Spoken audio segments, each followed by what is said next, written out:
guys, what's up? Welcome back to my channel. So today is day 3 in Japan, and this is the 3rd episode in my Cityscape Chronicles. So today we're gonna be going to Shinjuku. It's one of the busiest wards in all of Tokyo, and I'm super excited to explore it because I have never been in this area before, and I'm super pumped. So let's go ahead and start our day together. Starting off clutch, we are at the viral billboard of this cat that is in Shinjuku. Basically, it's a 3D billboard that they made, and it got popular because it's a cute little cat.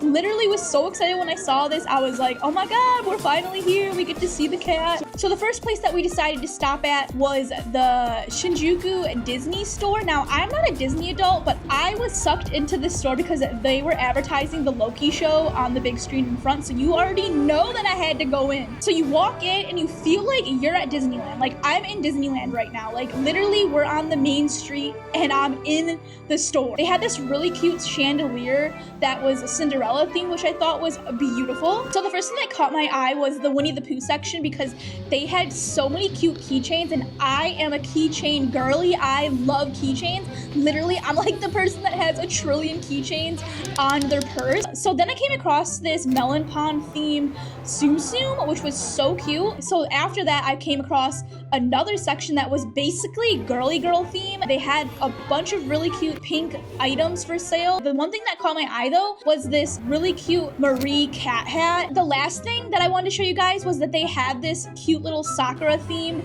little Winnie the Pooh section, and they had a really cute pink Eeyore that I ended up getting for my mom. Look at this little cute guy waving at me at the end. So one thing about me is I'm actually a photographer, and being a photographer, I knew that this trip I had to go and see what kind of photography things / camera related things that Tokyo had to offer. And one of the things that they had to offer was this vintage camera store called Kitamura Camera Store. This store was like a camera museum. Let me just tell you, you could just go into this store without buying anything and be amazed. So right when you walk in, you're greeted with a bunch of 35mm film. Check out this awesome 35mm Canon AE1. So the next floor was vintage film cameras of basically every single kind that you could want. They had medium format, they had 35mm, literally every kind of film camera that you could imagine they had here. So then after looking at all the vintage cameras, it was time to go look at the digital cameras. And you guys, they had so many digital cameras. Like, they just had rows and rows and rows of Canon DSLRs, and I was in heaven. I'm a Canon person. I love Canon till I die. So then another thing that was really cool about this store was they had a bunch of Leica cameras, and those cameras are like the most expensive cameras that you can possibly buy. So they had this display of this Leica camera, and you could like see all the different parts that went into making the camera, which I thought was really cool because you don't really get to see that. So then another feature about this store is they have like this Instagram worthy spot in the store. It's kind of like a hall of cameras. So the next place that we stumbled upon was actually a Lush store.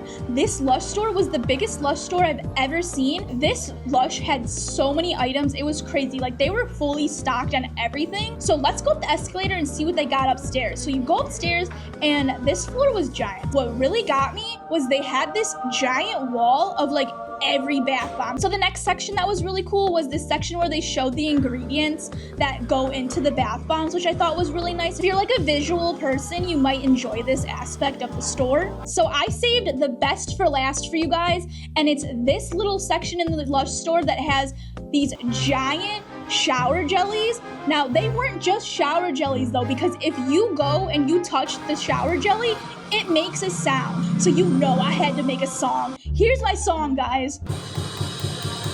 Did you guys like my song? Should I become a drummer? Let me know in the comments down below. After I became a drummer, I decided to go pick up a couple bath bombs. So I ended up getting this Sakura bath bomb because it's Sakura season. So after we were done at the Lush store, it was time to get caffeinated, and we ended up finding this Starbucks in this little shopping district that was close to the Shinjuku station. I was also pleasantly surprised because they actually had a Bubbles there. Bubbles is like this fashion store, and I had to go. So I went up the escalator and I was greeted with the Starbucks, and you guys, I was so excited because I didn't have Starbucks yet this trip, and I knew I had to get Starbucks this trip. So, will the Starbucks be as good as the Starbucks in America, question mark? Let's find out. So first thing I noticed is that they are stocked up with desserts, but this one had cheesecake, donuts, waffles, the whole shebang. So I ended up getting the caramel frappuccino, and you guys, the whipped cream on this caramel frappuccino was unlike any other frappuccino I've ever had in America. It was so good, so creamy.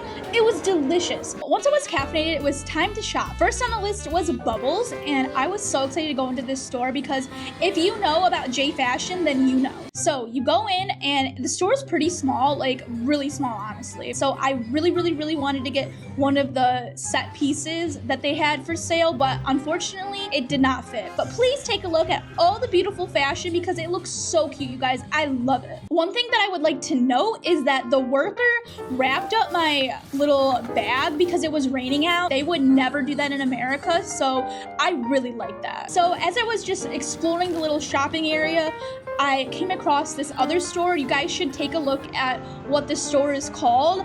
I was just wondering, do they know what that means, question mark? I'm just curious. But despite their name, this store had so many cute little dresses. So as you can see, I'm just admiring all these like tulle overlay dresses. They're so cute, so pretty. Also, the patterns that they have, like all the florals, all the lace. Oh, it's just so beautiful. I love it. All right, guys, so once we were done shopping, it was time to walk to our next destination. And while we were walking to our next destination, look at this truck. If I was a truck, like in Transformers, this would be my decoy. We have made it to our next destination, and our next destination is this arcade called Taito Station. This one was really popular because this one was right outside of Kabukicho, which is also the location where they have Godzilla. I was shook when I saw him in real life. So the first thing I noticed walking in were these red guys. What are these people saying? Like, are they talking? It kind of sounds like they're speaking in Korean, question mark? All right, guys, so the first arcade game that caught my eye was the cinnamon roll one, and I was shook because cinnamon roll is my favorite, and this little keychain was so cute. I had to have it. But I ended up trying to get this for about 20 times. Like, I literally spent like $30 trying to get this keychain, but guys, I got it. I ended up getting it, put it right on my purse immediately. So if you're not really into Sanrio, it's okay because they have so many different other options for the crane machines. I saw they had a bunch of Pokemon, they had Hamtaro, so I promise you, you'll find something that you like in the arcade. And then it was time to make our way to the next floor, and the next floor was the Gachapon floor. I ended up playing this Gachapon machine like 6 times, and you guys, I didn't get all of them. I had to give up after a while because I was just getting the same one over and over again, but I still did get like the one that I wanted the most, which was the Pikachu Lollipop. Moving on to the 5th floor of the building, and you guys, this was my most favorite part of the whole entire arcade was this because they have a whole entire floor for Pretty-Kura. Now, if you've never heard of this before, it's basically a photo booth. You can go to this floor, rent outfits, do your hair and makeup. They have hairstyling tools and everything. It's just a whole experience. Basically, you're supposed to go here with a group of girls and you're supposed to go and get ready, take pictures in the Pretty-Kura, and just have like a great girl day. I'm gonna take you through the whole process of doing Pretty-Kura, so let's do it together. And also what was fun about this Pretty-Kura is that they had a really cool view of the surrounding area. Like you go look out the window and you can see Godzilla. But when you looked out the window across the street from the arcade, they had a restaurant that was just named Nicole. Come again? Enough exploring, let's now get into actually doing the Pretty-Kura machine. So as you can see, this is the machine that I decided to use. This was also the machine that they were highly advertising at this certain arcade, so I already knew that I was gonna be doing it. So basically what you do is you put your money in, it usually costs $5, and you select how many people are going to be in it. For me, it's going to be 1. So basically when you walk into the booth, it's a giant green screen with a camera and a little iPad screen, and you just click the iPad screen to start. So once you hit start, they're going to give you a bunch of prompts on what kind of poses you can do. Basically, I just posed as if it was going to be like my outfit of the day because I was only one person, and you're technically supposed to be doing this with more than one person. All right, guys, so once you're done taking your pictures, it's time to go to the editing portion of the booth, and this is the funnest part part because this is where you can go ahead and you can Photoshop yourself, give yourself bigger eyes, bigger lips. You can also Photoshop makeup onto yourself, and then you can also make yourself skinnier, taller. So this is so fun. You could just watch me edit it. I love putting the stickers on. It's also fun because you can change your lip color to be whatever you want. It's kind of hard doing it with one person because you only have like a certain amount of time to edit. So you can't like take forever because you're really supposed to be doing it with like at least 2 people. But I YOLO'd it and it was still like a great time. So once you're done editing, you get to pick out your pictures that get to be printed out. Usually it's like 2 pictures. So once you hit done, it's gonna print your pictures out and you get to have this cute little souvenir. And it's actually not just like a picture, it's like a sticker. So you can use the sticker and like put it on whatever you want. I could totally see how this would be popular with like schoolgirls because you can like put this on your folder for school or whatever. I mean, it would just be fun to go with your like girlfriends. I would highly recommend this experience. It was one of my favorite things that I did all of my Japan trip. It was like my favorite. So I really loved this. Once we were done with Pretty Cura, we were basically done with the arcade and it was time to get a snack.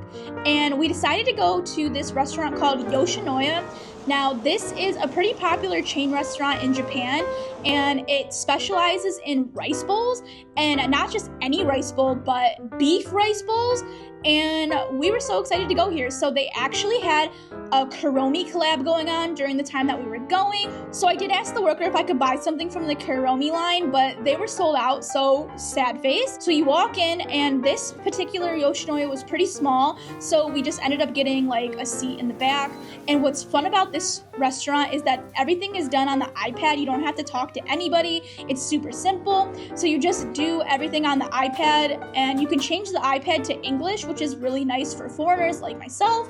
So we just did that. So as you can see, there was so many options on the iPad. They didn't just have rice bowls. They actually had curry bowls, and then they also had some eel bowls. I ended up getting the curry rice bowl, and not only did I get the curry, but I also decided to make it a combo. So that means that I also got a salad and miso soup. So when I got this salad, I was super excited because they had this sesame salad dressing, and this sesame salad dressing is so good, you guys. If you go to a restaurant in Japan and they have this, you should try it. The miso soup was nice. I really like it. Another thing that I noticed is that a lot of Japanese restaurants give you miso soup, but they all taste kind of different, which is like fun. It's like a gamble on whether or not you're gonna like what the miso soup tastes like. And I kind of like all miso soup, so I was a fan. Once we were done eating, we decided that we wanted to get a sweet treat, so we went to this Family Mart, and I ended up getting this melon pan, but it wasn't like an original melon pan. It was like a strawberry filled melon pan, and it was so good.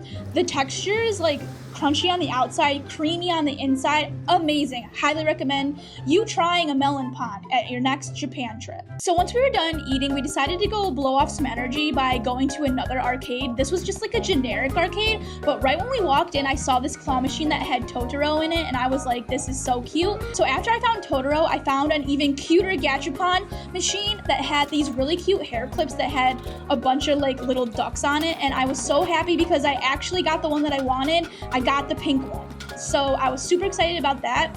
And then we just decided to go look at the other claw machines that they had. They had a bunch of Sanrio characters, and then they also had some Pokemon ones. It was great. Once we were done looking at Godzilla, I came across another store called Mars, and I saw this store online before, and I wanted to check it out since I was already by it. They had a lot of cute clothes in there. I felt like this store was kind of emo because they had a lot of like darker colored clothing than what I saw before. So what caught my eye the most in the store were these bows that they had that I think you can use them in your hair or on your shirt like as like a little like bow tie. So at this point of the day, it was raining pretty hard, so we went to go find shelter at this stationery store called Itoya, and it was in this department store. It was pretty small. I decided to look at all the stickers because again, I'm a big fan of stickers. They had a little bit of a selection, not too much, but I was still excited to go, so I just wanted to show you guys. So if you're into stationery, you could check this store out. There's a couple different locations.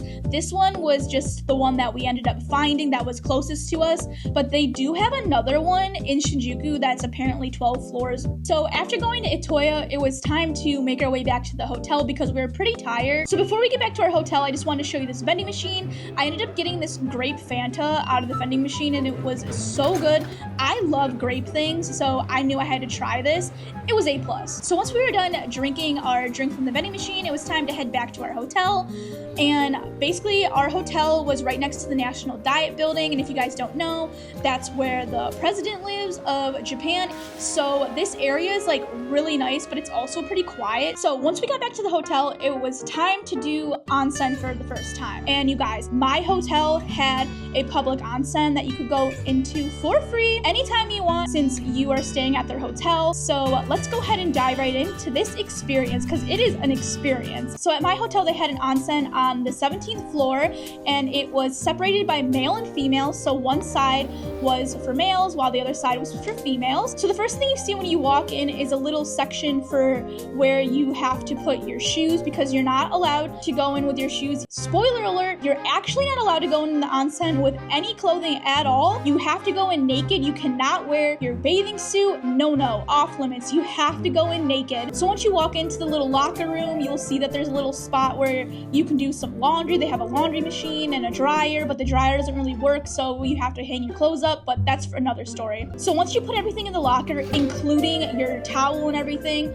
you will be ready to go into the onsen. Just put the key on your wrist and you're ready to go. So let's go on in together. So the thing about the onsen is you basically have to shower and clean yourself off with soap before you go into the actual onsen. So it can be as clean as possible for everybody involved because you don't want to be going in dirty beforehand because that's just gross. It's just going to contaminate the water for everyone. So you have to clean yourself before you go in. So they do have a shower for you to use if you want, if you're lucky to get it. But if you want to get the full experience, I would recommend not using the shower and actually using the little cleaning stations that they provide for you. So at this particular onsen, they do have a bunch of different little stations that you can sit at and wash yourself with, and also this particular onsen provides pretty much everything for you. So they provide shampoo, conditioner, and body wash for you to use. But if you're like me, you probably brought your own stuff, and you can bring that in with you to use as well. So you're just gonna wanna do your normal routine, get clean, wash all the soap off, and then guess what, guys?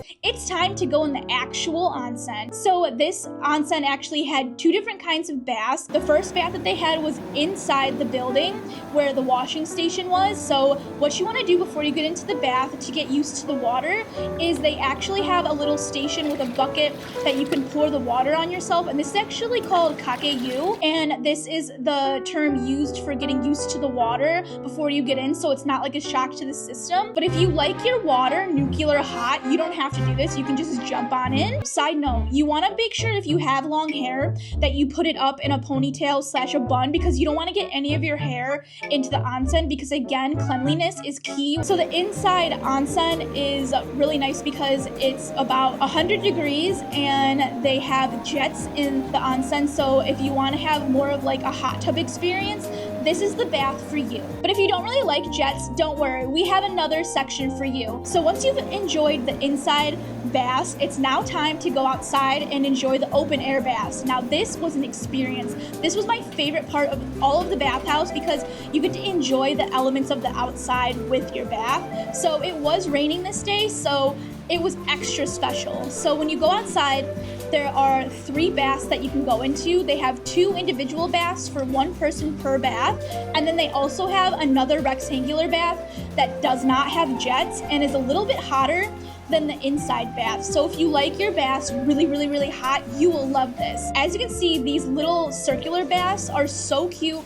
The water actually refills every time somebody goes in. So like when I got into the bath, the water like went everywhere and then it just automatically refilled the water, which was so nice. The rectangular bath was nice as well. It was just so nice sitting in the bath while getting the raindrops dripped on you at the same time. It was so good. I loved it. Basically, that's the whole onsen experience. So now let's go back inside and I will show you the getting ready portion of the onsen. So once you go back into the little locker room. This is when you can take everything out of your locker and use it. So let's go into the little area where you can get ready. I'll give you a little tour of all the things that they have in there. They have a lot. So what was particularly nice about this onsen was they had a really nice getting ready station. So if you wanted to come to this hotel and not bring any of your stuff and you just wanted to come here, they do provide a lot of products for you. So let's get into it. So they provide a hair dryer for you, which is really nice because like I'm not bringing a hair dryer with me. It's gonna be too much and I don't even think it would work. They also provide you with their very own skincare that you could use. They basically provide you with a toner, moisturizer, face cleanser,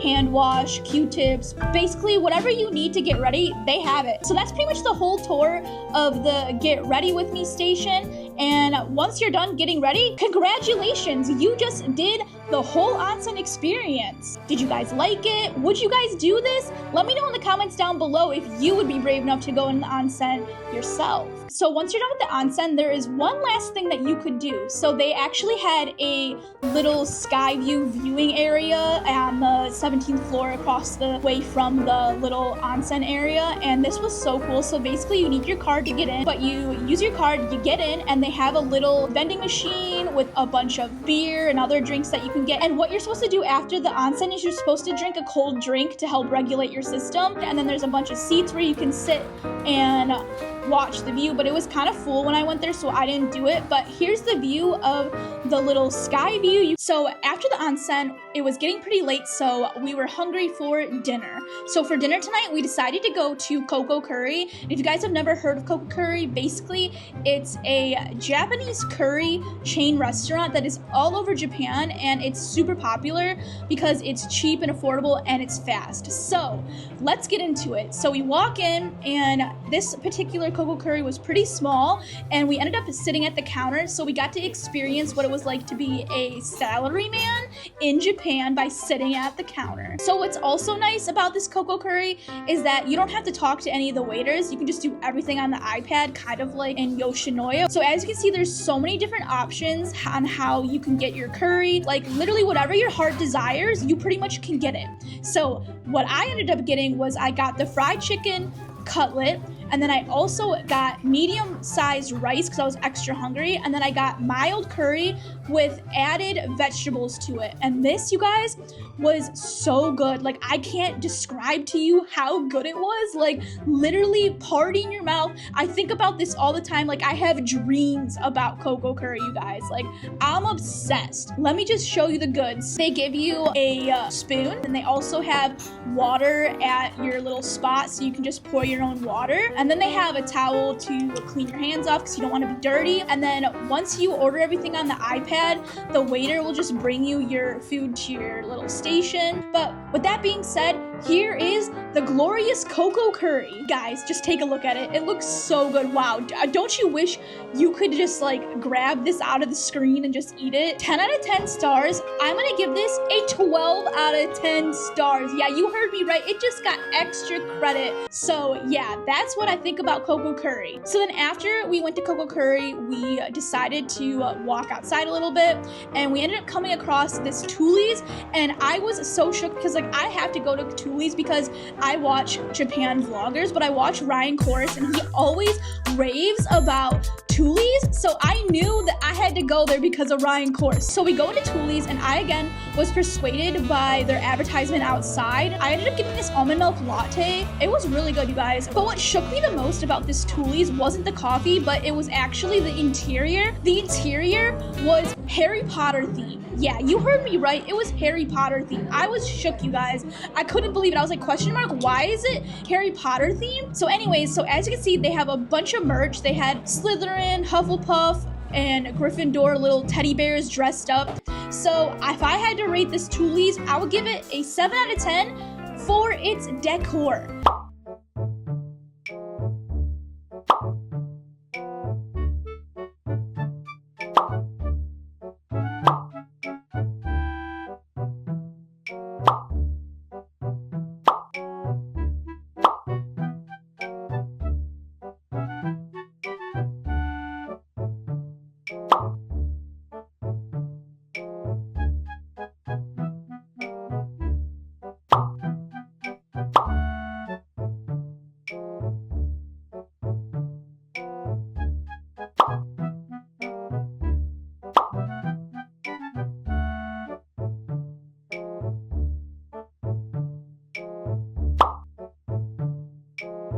So that's pretty much it, guys. I hope you guys like this vlog. Let me know in the comments down below if you think that I did too much today, because I feel like I did too much. So that's pretty much it for this video. I hope you guys liked it. I'll see you in my next video. Bye!